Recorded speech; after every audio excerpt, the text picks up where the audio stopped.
کیا آپ جانتے ہیں کہ آپ جس منبر سے دین سیکھ رہے ہیں وہ آپ کو اللہ کا دین سکھا رہا ہے یا بائبل کا قانون؟ پرانے عہد نامے کی کتاب امثال میں صاف لکھا ہے کہ اپنی عقل پر تکیہ نہ کرنا۔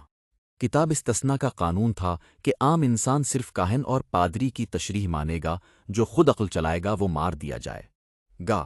اب ذرا اپنے منبر کو دیکھیے جہاں آپ کو جامع ترمذی کی حدیث نمبر 2951 سنا کر ڈرایا جاتا ہے کہ جس نے قرآن میں اپنی عقل و رائے سے کچھ کہا وہ اپنا ٹھکانہ جہنم میں بنا لے۔ غور کیجیے، یہ روایتی بیانیہ ہو بہو بائبل کے پادری قانون سے کیسے میچ کر گیا۔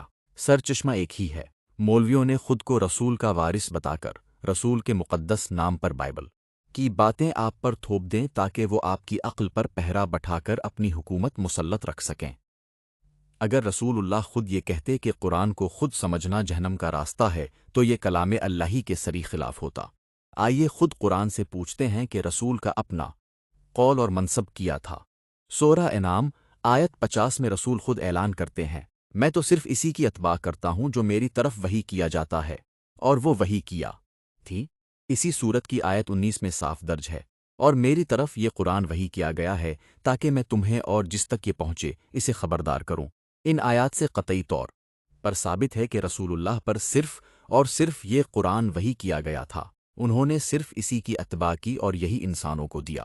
یہ جو لاکھوں متضاد روایات ہیں یہ مولویوں نے اپنے سیاسی فائدے کے لیے گھڑیں تاکہ وہ بندوں کو قرآن سے دور کر کے خود کو اسلام کا پادری بنا سکیں۔ اب ملا کے اس بائبل زدہ خوف کے برعکس اللہ کا اپنا قانون دیکھیے۔ سورہ الرحمن کی پہلی 4 آیات کا لغوی ترجمہ سنیں۔ الرحمن، اسی نے قرآن سکھایا، اسی نے انسان کو پیدا کیا، اسی نے اسے بیان یعنی سمجھنا اور بولنا سکھایا۔ اللہ نے یہاں سب سے پہلے خود کو الرحمن کیوں کہا؟ کیونکہ انسان پر کائنات کا سب سے بڑا رحم یہی ہے کہ اس نے ہمیں اندھیروں میں نہیں چھوڑا بلکہ خود قرآن سکھانے کی ذمہ داری لی۔ اور یہاں انسان کی تخلیق کا ذکر کیوں لازمی تھا؟ کیونکہ جو پیدا کرتا ہے وہی سکھانا جانتا ہے۔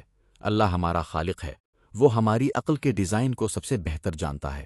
جب تخلیق اور ہمارے بولنے سمجھنے کے درمیان کوئی مولوی نہیں ہے تو اللہ اور بندے کے درمیان قرآن سیکھنے میں کوئی مولوی کیسے پادری بن سکتا ہے؟ اللہ خود بہترین استاد ہے۔ آئیے اب سورہ علق کی آیات کو کھولتے ہیں۔ اللہ فرماتا ہے، پڑھ اپنے رب کے نام سے جس نے تجھے پیدا کیا، اس نے انسان کو علق سے پیدا کیا۔ اللہ ہر انسان کو براہ راست پکار کر کہہ رہا ہے، پڑھ۔ جب ایک عام انسان کو یہ معلوم ہوتا ہے کہ اس پڑھنے کا حکم کسی انسان یا ملا نے نہیں بلکہ اس کے اپنے خالق نے دیا ہے تو اس کے اندر وہ ہمت اور طاقت بیدار ہوتی ہے جو ملا نے اس سے چھین لی تھی۔ اللہ یہاں انسان کو یاد دلا رہا ہے کہ جس رب نے تمہیں ایک ناچیز مادی حالت یعنی علق سے اٹھا کر ایک مکمل انسان بنا دیا، وہی تمہیں پڑھنے اور سمجھنے کی صلاحیت بھی دے رہا ہے۔ یہ خالق کا بندے سے براہ راست رابطہ ہے جہاں ملا کا خود ساختہ خوف پگھل کر ختم ہو جاتا ہے۔